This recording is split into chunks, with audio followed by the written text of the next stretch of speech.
Welcome to the Slop Farm. Enjoy the video. You start now by isolating the device. Turn off Wi-Fi and mobile data, and enable airplane mode so the attacker loses remote access.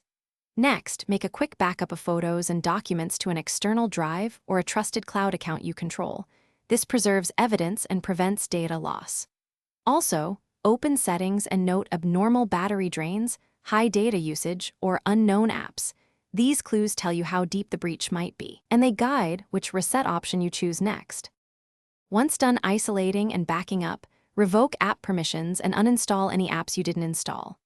Boot into safe mode to prevent third-party apps from running, and run a reputable mobile antivirus or built-in diagnostic to identify persistent threats. This reduces the chance malware survives.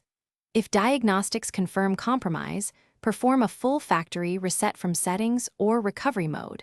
This wipes user data and apps. Make sure to power the phone fully and follow prompts slowly so you don't skip critical wipe options. After the reset, restore files selectively. Avoid reinstalling APKs or apps from unknown sources because they can reintroduce malware.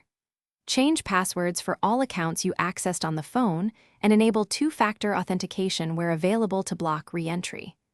Reinstall apps only from official stores and update the OS right away since patches close vulnerabilities.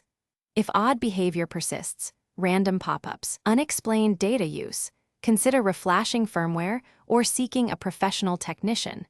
That deeper action removes firmware-level compromises. Thanks for watching. Consider subscribing if we helped you today.